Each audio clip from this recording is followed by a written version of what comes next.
Բարի երեկո հարգելի հետևորդներ, այսօր ծանր օր էր բոլորիս համար, մենք զրուցելու ենք պարոն Դավիթ Մկրտչյանի հետ, պարոն Մկրտչյան, մայրաթոռում այսօր խայտառակություններ ինքներդ տեսաք,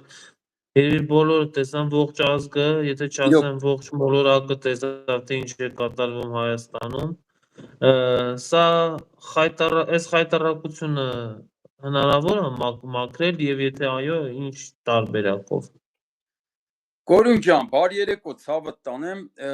հնարավոր է մաքրել մի տարբերակով, եթե այս իշխանություններին հեռացնենք։ Սա իրոք խայտառակություն է, գիտես ինչ կա, Կորուն ջան, տես, դաժե եթե թշնամի պետություններն էլ պատերազմում են, հաղթում են հակառակորդ պետություններին, թշնամի պետություններին, սենց բան չեն անում իրանց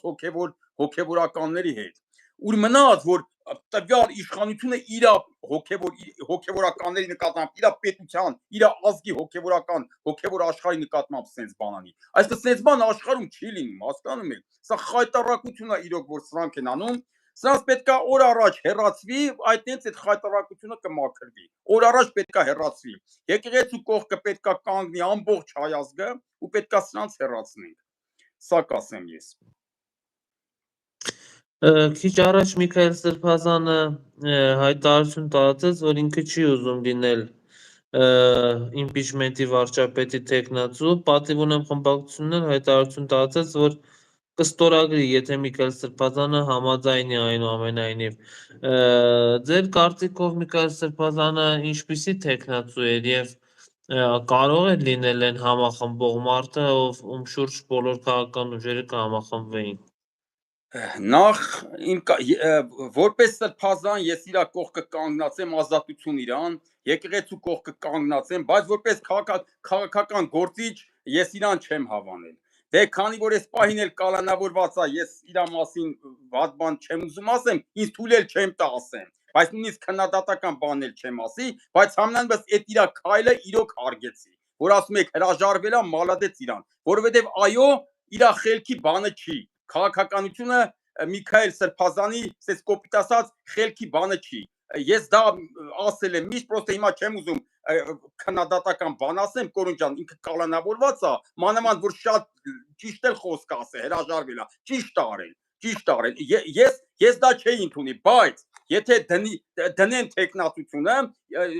ասենք Միքայել Սրբազանը համաձայնվի, ըլնի վարչապետի թեկնածու, ես մեր հանրապետականի տղեկին կոչ կանեմ, որ ստորագրեք դրա տակը, որպեսզի այդ նույն պիտակը, որը որ Հայաստան դաշինքը արդեն իրան կպցրել է, այդ նույն պիտակը դուք էլ ձեզ չկպցնեք։ Այսինքն տեսեք, այս ընթացքում Հայաստան դաշինքը ինչ ապացուցեց, Կորուն ջան, այն ինչը որ ես ասում էի։ Ես երեկել եմ հարցազրույցի ժամանակ ասել, կարծեմ ձեր հետ եմ ասել, մի քանի վաղ առաջ եմ ասել, ասեմ Հայաստան դաշինքը ինչի չի ստորագրում հանրապետական կուսակցության պատիվ ունեմի ցուցակի տակ, այդ բանի թղթի տակ չի ստորագրում։ Ասма ստորագրությունները ունենք, մեր սեֆում դրած է։ Ես սա ասել եմ հարցազրույցների ժամանակ։ Ասեմ ինչի համար չի գալի տակը ստորագրում, որ վաղը չէ մյուս օրը հենց տենա, որ արդեն բորբոքվում է, ժողովրդական շարժումը թափ հավաքում, ԿՊ-ից էլ падգամավորները փոխվում, գալիս են միանում են, այդ ժամանակ կանգնի ասի, դե տեսեք, հարց չկա, մենք միանում ենք իմպիչմենտին, բայց տեխնացում տիլի մեր մարդը։ Ես սրա մասին ասել եմ ու տեսեք, որ էլի ճիշտ դուս եկա ես իմ վերլուծության մեջ։ Այսինքն այսօր Հայաստան դաշինքը ապացուցեց, որ ես ճիշտ էի վերլուծում։ Ձեր մոտ կարծեմ քեզ էլ եմ հարցազրույց տալուց ասել, Կորուն ջան, ես ասել եմ, ասեմ ցուցակը իրա մոտ է, իրանց մոտ է, իրանք կասեն, ասում են մենք միանում ենք։ Հանրապետականն էլ ասում այ ցավը տանի միանում է սալիս բանի տակը, այդ մեր բանի տակը նախաձեռնության տակը ստորագրի։ Էդգար Ղազարյանը, Նարեկ Մալյան ասում են արի եկեք նախաձեռնության տակը ստորագրեք։ Իրանք էլ ասում են չէ, ինչ տարբերություն, մեր սեֆում դրած է հեսա ստորագրությունները։ Ես ասում եմ ինչի համար են իրանք տենց անում, որպեսզի հենց պահը գա, ասեն ախպեր միանում ենք, բայց տեխնացում մերը պիտի լինի։ Իսկ որ Զարանի գային ստորագրեին Դավիթ Համբարձումյանի տակ, հո հետո չէին կարող ասեն հետ ենք բերում մեր ստորագրությունը, դա вообще խայտառակ կանեին։ Այսինքն Հայաստան դաշինքը ինչ ապացուցեց, որ իրանք չէ, եթե ընտրությունն լինի Սերժ Սարգսյանի տեխնատուն է գալիս, sense ասեմ, կոպիտ ասած Սերժ Սարգսյանն է գալիս իշխանության կամ Նիկոլ Փաշինյանը, իրանք կասեն թող մնա Նիկոլ Փաշինյանը։ Եթե պիտի մենք չգանք իշխանության, ուրեմն թող Նիկոլ Փաշինյանը մնա իշխանության։ Այս սա ապացուցեց Հայաստան դաշինքը այս օրերի ընթացքում։ Հիմա ես կոչ եմ անում մեր հանրապետականի տղեկին, որ դուք տեսեք Միքայել Աչապահյան քաղաքական գործի կողքը ես չեմ կանգնի։ Կյանքում չեմ կանգնի, բայց ես հանրապետականին կոչ եմ անում, որ եթե համաձայնվի Միքայել Աչապահյանը լի տեխնացու, դուք ձեր ստորագրությունը դրեք Հայաստան դաշինքի այդ նախաձեռնության տակ, որ դուք էլ չարժանանաք այդ պիտակին։ Հասկացա, չէ՞ ինչ եմ ասում, Կորուն ջան։ Հայաստան դաշինքը այդ պիտակ իրանք կպցրել է արդեն։ Արդեն ինքը այդ պիտակը կպցրել է, որ ինքը Նիկոլին պահող է։ Եթե իրանք ցույց տվեցին այս ընթացքում, որ եթե իրանք չեն գալու իշխանության, ուրեմն թող Նիկոլը մնա իշխանության։ Ասկե թե Սերժ Սարգսյանի տեխնատունա, Սերժ Սարգսյանի կողմնակիցն է գալու իշխանության, ուրեմն չէ, ավելի լավ է թող Նիկոլը մնա իշխանության։ Իրանք դա ապացուցեցին այս ընթացքում իրանք ստորագրությունը հանրապետականի պատիվ ունեմի նախաձեռնության տակ չդնելով։ Հիմա եթե հանրապետականները չդնեն իրանք ստորագրությունը, նույն բանն էլ իրանք ցույց կտան։ Դա համար ես կոչ եմ անում, որ դնեն իրանք ստորագրությունը Հայաստան դաշինքի տեխնացուի տակ, եթե բանը կհասնի դրան, թող դնեն։ Բայց իմ կարծիքս ուզում եմ ասեմ, իրանք չեն հաջողելու։ Շատ երկիրը կտանեն բախման ու չեն հաջողելու։ Սա իմ կարծիքն է։ Կորուն ջան, Դավիթ Համբարձումյան տեխնացուի պարագայում հնարավոր էր իմպիչմենտը որ հաջողեր։ Հիմա էլ եմ ասում, հնարավոր է հաջող իմպիչմենտը Դավիթ Համբարձումյան տեխնացուի պարագայում։ Նիկոլ Փաշինյանին կարա հեռացնի Հայաստանում մենակ Սերժ Սարգսյանը, մեկ էլ Լևոն Տեր-Պետրոսյանը։ Պրոստը Լևոն Տեր-Պետրոսյանը արդեն շատ է տարիքով։ Ուրիշ մարդ Հայաստանում չի կարա Նիկոլ Փաշինյանին հեռացնի։ Շատ կտանեն բախման, կտանեն արունահեղության ու էլի արդյունքում Նիկոլը կմնա իշխանության, կտանեն տարածքների կորուստների ու էլի Նիկոլ Փաշինյանը արդյունքում կմնա իշխանության։ Նիկոլ Փաշինյանին կարա հեռացնի մենակ Սերժ Սարգսյանը, Լևոն Տեր-Պետրոսյանը, այսպես շախմատիստ տեսակները, մեկ էլ դրսի ուժերը։ Եթե դրսի ուժերը խառնվեն, Ռուսաստանը ուզի ինքը կարա, Արևմուտքը ուզի կարա իր Նիկոլի փոխարինի մի հատ ուրիշով։ Հասկանում եք, բայց եթե դրսի ուժերը չեն խառնվում, Ռուսաստանն ու Արևմուտքը չխառնվեն, Հայաստանի ներսի ուժերից Նիկոլին կարա հեռացնի մենակ Սերժ Սարգսյանը,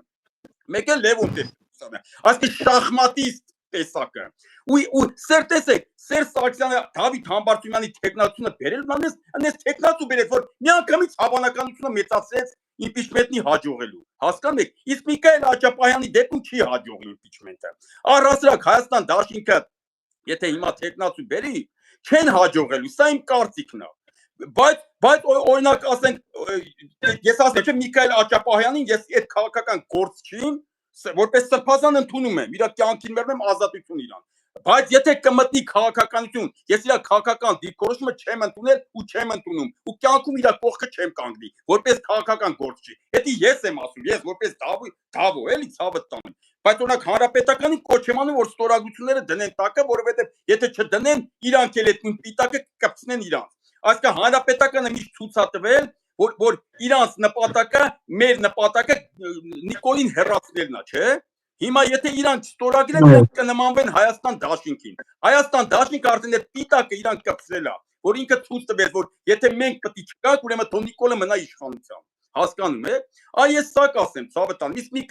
Միքայել Աչապահյանի որոշումը հարգում եմ, այո, ճիշտ որոշում արել։ Ինքը իրոք ոչ իմպիչմենտի տեխնացու է։ Իր պարագայում իմպիչմենտ չի լինի։ Ոչ էլ առավելևս վարչապետի տեխնա։ Վարչապետ էլ իրանից ինչ վարչապետ։ Բայց ինչու է այդպես կարծում։ Ցավը տան, իր դիրքորոշումները ես լսել եմ, 18 թվին եմ լսել, հիմա եմ լսում։ Մերնեմ կյանքի։ Ես ոչ չեմ ասում Հայաստան դաշինքին եմ դեմ։ Թող Գառնիկ Դանելյանելնի գնամ կանգնեմ կողը կռիվ տամ, Գեգամ Մանուկյանելնի գնամ կանգնեմ կողը կռիվ տամ, Լևոն Քոչարյանելնի գնամ կանգնեմ կողը կռիվ տամ, որին շատ եմ հարգում։ Հասկանում եք, բայց Միքայել Աչապահյանը այն քաղաքական գործիչը չի, որը իմպիչմենտի տեխնացու որպես կհաջողի։ Ու առհասարակ, նորից եմ ասում, Գառնիկ Դանելյանի կյանքին մեռնեմ, Գեգամ Մանուկյանի կյանքին էլ մեռնեմ, բայց Հայաստան դաշինքը այսօր որ տեխնացու դնի, եթե իրանք դնեն իրանք կողը կկանգնեմ, ասենք Գառնիկ Դանելյանի կողը կկանգնեմ, Գեգամ Մանուկյանի կողը կկանգնեմ, օրինակ, էլի Լևոն Քոչյանի կողը կկանգնեմ, բայց չեն հաջողի իրանք։ Հայաստան դաշինքը ինչ տեխնատու էլ հիմա դնի, չեն հաջողի։ Նորից եմ ասում, որովհետև Նիկոլ Փաշինյանի կարա հեռացնի մենակ Սերժ Սարգսյանը։ Ու սա քանի չի գիտակցում մեր քաղաքական դաշտը, Նիկոլը մնալու է իշխանության։ Կամ էլ Նիկոլին կարա հեռացնի Ռուսաստանը, մեկ էլ արևմուտքը։ Այ եթե իրանք այսքան արևմուտքը ասելով, եթե ռուսը չխառնվի, ոնց որ 18 թվին չխառնվեց, արևմուտքը կարա Նիկոլին փոխի, իր մի հատ ուրիշ Նիկոլ դնի, իսկ եթե ռուսը խառնվի, ում ուզի, ոնց ուզի, տենց կլինի, եթե Ռուսաստանը հանկարծ ուզի։ Իսկ եթե չեն խառնվում իրանք, Հայաստանի ներսում Նիկոլին կարա հեռացնի մենակ Սերժ Սարգսյանը, մեկ էլ Լևոն Տեր-Պետրոսյանը, եթե ելներ մի քիչ երիտասարդ։ Այս սա կասենք, Կորուն ջան։ Իսկ Միքայել Հաշապյանյանի ցավը տանեմ, չեմ ուզում շատ իր մասին ուղղակի խոսամ, ինքը կալանավորված մարդ է, մանավանդ շատ ճիշտ էլ որոշում է կասել, իրոք ողջունեցի այդ որոշումը ես իրա։ Բայց ես իրա քաղաքական հարցազրույցներն եմ նայել, դիրքորոշումներն եմ նայել, թե 18 թվին թե հիմա։ Ու այդ ամեն ինչի վերաբերյալ ես իմ կարծիքս կազմել եմ իր մասին։ Ինքը այն քաղաքական գործիչ չի, որի կողքը ես կկանգնեմ։ Հասկանում եք։ Ու ինքը որ լինի չէ հաջողի քաղաքականության մեջ երբեք։ Այ որ Գառնիկ Դանելյանի անունը տվի, Գեղամ Մանկանի, որոնց շատ եմ հարգում, իրանք կլինեն, իրանց կողքը կկանգնեմ, որտեվ իրանք շատ եմ հարգում, իրանք մաքուր մարդիկ են, մաքուր տղեկ են, ազգային տղեկ են, բայց իրանք էլ չեն հաջողի։ Այս իրավիճակում մենակ կարա հաջողի, եթե այս գործի գլուխ կանգնի Սերժ Սարգսյանը։ Տեսեք, Սերժ Սարգսյանը Դավիթ Համբարձումյան տեխնատուին որ բերեր, այդ տեխնատուն ոչ մեկի մտքով չէր, իմ մտքով էլ չէր անցնում, այսինքն սաղը շաբլոն ձևի մտածում ենք Աշոտյանը կարող է լինի, Շարմազանովը կարող է լինի, որ իրոք ես ասում եմ Էդգար Ղազարյանը թող լինի, որ իրոք այս բոլորն էլ վարչապետի գազան տեխնատուներ են, պետությունը տուր Շարմազանովին, Աշոտյանին, Էդգար Ղազարյանին իսպալնյատ կանեն, ուժեղ ձևի կղեկավարեն պետությունը, բայց այս փուլում մեզ պետք է իմպիչմենտի տեխնատու, իսկ իմպիչմենտի լավագույն տեխնատուն է Դավիթ Համբարձումյանն է, որը որ կարա բանակցություններով էլ այն կողմից ԿՊ-ի զիքը պատգամավորներ բերի, այսինքն այդ շանսը կա, վերջերս մենք ԿՊ-ի պատգամավորներով չէ՞ պիտի հաջողենք, ես չեմ կարծում մենք կարանք այն կարգի հանրային ճնշում ձևավորենք, որ ճնշման ազդեցության տակ կլինի, այդ ճնշումը չեն կարող մենք ձևավորենք, որովհետև ժողովուրդը դուսակալի մի օրից ավել չի դուս գալի։ Հասկանեք, իսկ ասենք գոնե մի շաբաթ պետք է այդ ժողովուրդը հերնի պայքարի, որ այդ ճնշման տակ մենք հաջողենք, բայց ժողովուրդը մի օր հետո հիասթափում, այսինքն ինչ անենք, պիտի մի օրում անենք, այդ մի օրում էլ չի լինի։ Այսինքն այդ ձևի հանրային ճնշում մենք չենք կարող ապահովենք։ Մենք պետք է փորձենք ԿՊ-ի հետ բանակցելով ԿՊ-ականների միջոցով իմպիչմենտի հասնենք։ Իսկ նման տեխնատուը դա Համբարձումյանը ում պարագայում որ ԿՊ-ից ես տեսնում եմ շանսը հնարավորություններ կան, չեմ ասում 100%, բայց հնարավորությունները մեծ է որ ԿՊ-ից պատգամավորներ կփոխեն կկանգնեն Դավիթ Համբարձումյանի կողքը։ Այս սա ես կասեմ։ Կորուն ջան։ Ինչ էր տեղի ունենում Սրբազանին եւ մյուս հոգեվորականներին ոնց էին քաշքշում, հրմշտում, բրբրտում, չգիտեմ ինչ անում։ Նորմալ հայ տղամարդ է, երբ որ տեսնում է իր եկեղեցուն եւ իր եկեղեցականներին նման կերպ են վերաբերվում։ Չասած այդ ոստիկանները, հա, որտեվ իրենք էլ են ըստ երևույթին հայ տղամարդ։ Ոնց պետք է վարվենք։ Օրինակ ես անզորությունից չգիտեի ինչ անեի, որ կարողանայի գոնե մի հոգեվորականի պաշտպանեի։ Նորմալ հայ տղամարդը նոյեմբերի 9-ից հետո այս իշխանություններին չէր հանդուրժի։ Սա իմ համար ես չեմ զարմացել այսօր։ Ես չեմ զարմացել, քանի որ նոյեմբերի 9-ից հետո եթե այս իշխանությունները ընտրվում են, Արցախը հանձնելուց հետո եթե այս իշխանությունները ընտրվում են, երբ որ ամեն օր մեր Արցախում մեր եկեղեցիները, նույն եկեղեցիները թուրքը պղծում է, քանդում է, մեր գերեզմանները թուրքը պղծում է, այսօր մեր Արցախի ռազմաքաղաքական ղեկավարությունը Բաքվի բանտում է, ու այդ ամենը այս մեր իշխանությունների մեղավորության պատճառով է, ու մեր ժողովուրդը քո ասած Կորուն ջան, ձեր ասած այս հայ տղամարդ այդ ամեն ինչը հանդուրժում է, ուրեմն եկեղեցին է կհանդուրժի։ Մենք վաղուց պետք է չհանդուրժեինք, եթե հայ տղամարդ լինեինք, հասկանում եք։ Ես սա կասեմ, ցավը տանեմ։ Նոյեմբերի 9-ից հետո, եթե հայ տղամարդը չի ասում, արե ինչ կորցրինք մենք, այն ինչ կորցրինք, հələ բերենք հետ բերենք մեր կորցրածը, այ կայնում են ասում են, Դավո ջան, ոչ նրանք, ոչ սրանք, ուրեմն այդ հայ տղամարդու վրա հույս մի դի, դա տղամարդ չի։ Հասկացա՞ք Կորյուն ջան։ Եթե կանգնեն ասում են ոչ նրանք, ոչ մենակ նրանք չգան, մենակ նրանք չգան, խի, հետ նրանք ինչ են արել քեզ, արա։ Այսինքն հենց այդ ասում են կատաղում են։ Ասեմ դե Վայելի Նիկոլին։ Լավ է որ կզծնում այդտեղ Ալիևն էլ ձեզ, Նիկոլն էլ ձեզ։ Այն վաղ դու էիր կզծնում։ Այդ երանի չես տալ են հին օրերի։ Եթե նոյեմբերի 9-ից հետո հայ տղամարդը երանի չի տալ, չի ասում, չի տալի գլխին, մազերը չի պոկում, չի ասում, ես ինչ արի ես իմ ձեռով, ես ինչ կորցրի ես իմ ձեռով, ուրեմն այդ հայ տղամարդը տղամարդ չի, նա կստալա,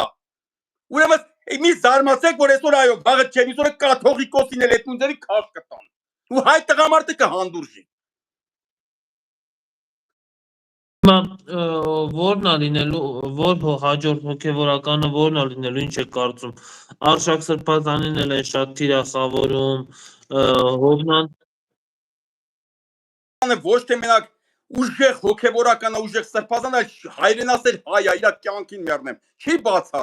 չի բացառվում, մենք բոլորս պարտավոր ենք կանգնենք մեր եկեղեցու կողքը, չի բացառվում, որ հաջորդն է լինի Արշակ Սրբազանը ու վերջում է լինելու է կաթողիկոսը։ Նիկոլ Փաշինյանը հիմա ինչ է հասկացնում կաթողիկոսին, ասում է կամ հրաժարական տուր, կամ արի կոպիտ ասած պարտի տակս, կամ էլ սաղիդ բռնելու եմ ընդհուպ մինչև քեզ։ Այ էս է հասկացնում Նիկոլ Փաշինյանը։ Բագրատ Սրբազանին բռնելով հենց այդ առաջի ոնց որ սիգնալը տվեց։ Ես մեր ընկերոջ հայրն էր մահացել, գնացի գերեզմաններ ընդեղ իմացա, Օղորմի բոլորիս անցավորներին, ընդեղ ինձ տղեկ ասին, Դավոյ ջան, իմացար Սրբազանին բռնելա, հենց ասեցի, էսի սիգնալա տալիս կաթողիկոսին, որ ասում է հաջորդը դու ես լնելու, կամ պիտի հրաժարական տաս, կամ պիտի գաս պարկես իմ տակը, կամ էլ հաջորդը դու ես լնելու։ Հասկացաք, իհարկե ես վեհապարի կյանքին մեռնեմ, վեհապարը զազնի պիտի չդնի, ոտը պիտի դնի գազին, թեկուզ պիտի պատրաստ լինի նստելուն, բայց պայքարելուն կռիվ տալուն, որովհետև պատմական մարդ է ինքը, հասկանում եք Կորյուն ջան, ինքը պատմական մարդ, պատմության մեջ գրվելու է, չէ՞ որ վեհապարը կռիվ տվեց, թե պարկեց, թե կզեց, թե նահանջեց, հասկանում եք։ Ձեր կարծիքով այսօր կալանավորելու են Միքայել Սրբազանին։ Այսօր կալանքին ինչ դնելու։ Չեմ կարող ասեմ, կարող է կալանավորեն, կարող է չկալանավորեն, չեմ կարող ասեմ Կորյուն ջան, բայց ես իմ կարծիքն եմ ասում, այս քայլերով ինչ է ուզում Նիկոլ Փաշինյանը, ինչ է ուզում ասի Նիկոլ Փաշինյանը, ոչ թե ուզում է հենց նստեցնի, այլ ուզում է կոտրի եկեղեցուն, կոտրի։ Այսինքն, եթե եկեղեցին հիմա խելոքանա կոպիտ ասած, Նիկոլի տակը պարտի, սենց ասենք, չի կալանավորի, ու էլ չի էլ հետապնդի։ Իրան պետքա որ եկեղեցին ենթարկվի իրան։ Հիմա եկեղեցին եթե ենթարկվեց, էլ չի կալանավորի ոչ մեկին, ազատ կթողի։ Բաց կթողի, հասկանեք, բայց եթե եկեղեցին իրան չի ենթարկվեց, ինքը շարունակելու է կալանավորել ընդհուպ մինչև կաթողիկոս, ընդհուպ մինչև վեհապար ինքը սաղին կալանավորելու է։ Իսկ եթե եկեղեցին գնա Նիկոլին ընդառաջ, ասի հարց չկա, ոնց ասես տենց, հա, կալանավորումները կդադարի, Միքայել Սրբազանին էլ չի կալանավորի, վեհապարի հետևից էլ չի ընկնի ու վсё, հաշտ ու համերաշ կապրը։ Բայց ասենք եկեղեցին արդեն կլինի Նիկոլի տակը, այսինքն թուրքի տակը, սենց։ Պարոն Մկրտչյան, կհանդիպենք, կրկին կզրուցենք, շնորհակալ եմ այս առիթի համար։ Հաջողություն։